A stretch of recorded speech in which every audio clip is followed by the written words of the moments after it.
We're talking to Dr. Al-Hadid from Tennessee State University and Mr. Farhruddin from the Islamic Center in Nashville.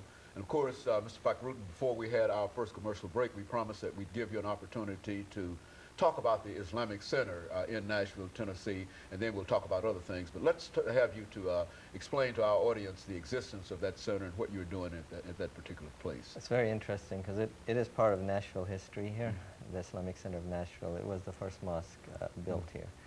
And just a little historical background on the Muslim community here. Of course, Dr. Al-Hadid was one of the early first Muslims here. My parents moved here in 1970. And there were just a few families, Muslim families at the time.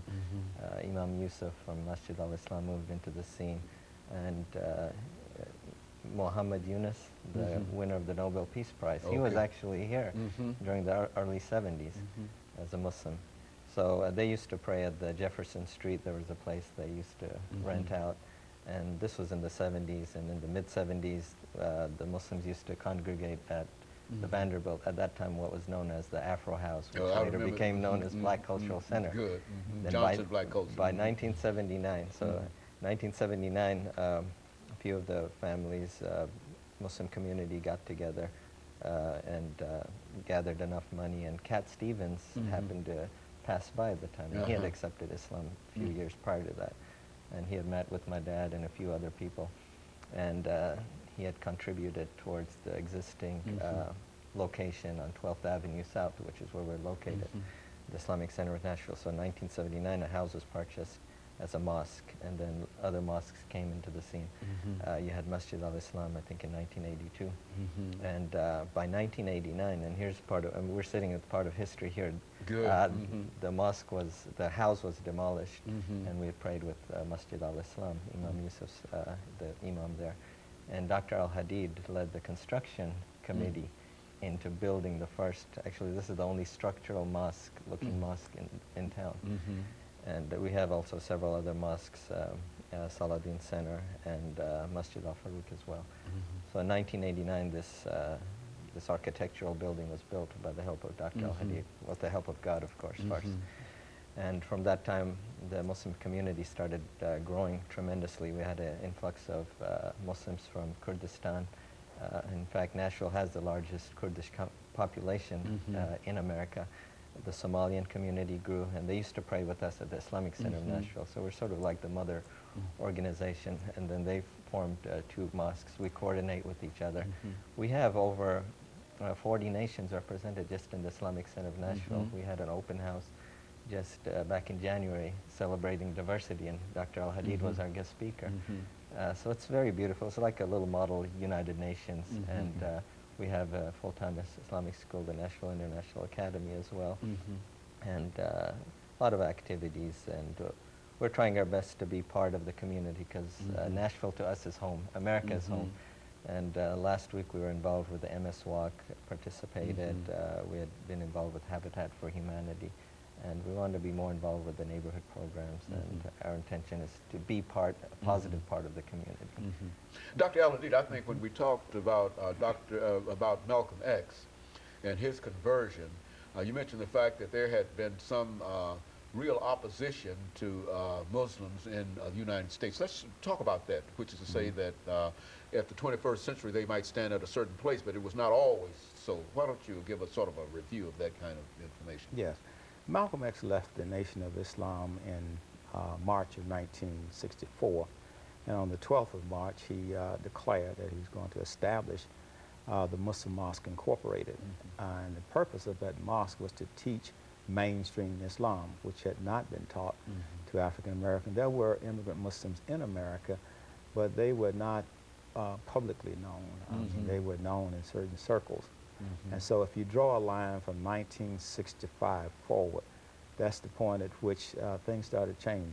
U.S. immigration policies changed, and more Muslims from the Muslim world started coming to the United States, from Egypt, from Syria, from Turkey, and various other places.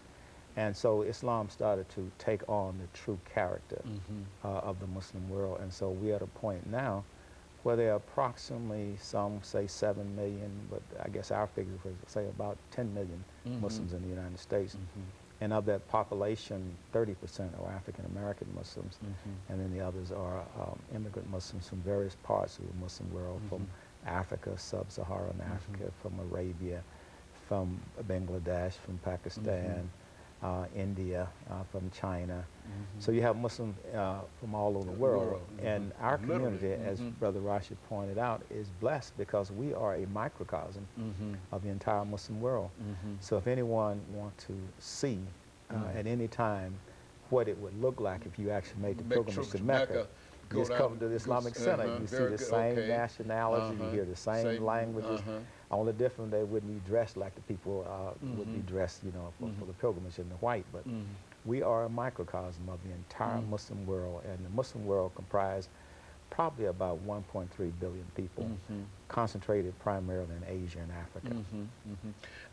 And so it's quite an extensive. Now you said that you came to United States with your parents from Bangladesh in 1969. 1970. 1970. November 1970.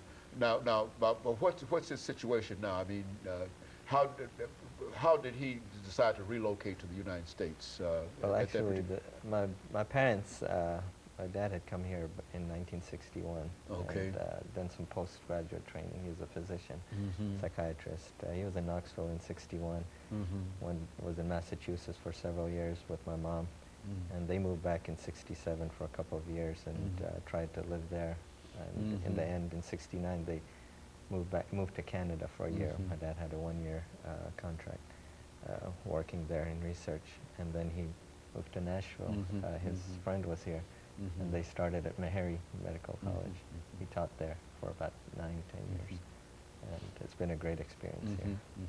You know, Dr. Al-Hadid, we've got about a minute. Let's make some statements prior to that, and then we'll come back for this last segment in reference to that.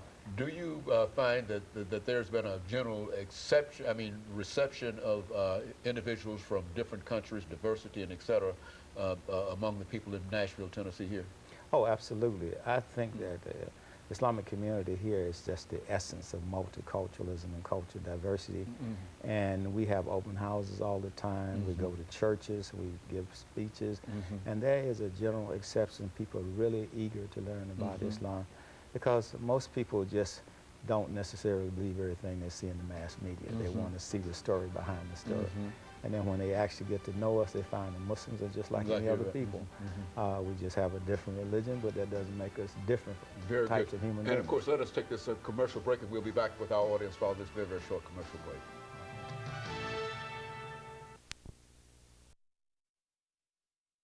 The issue today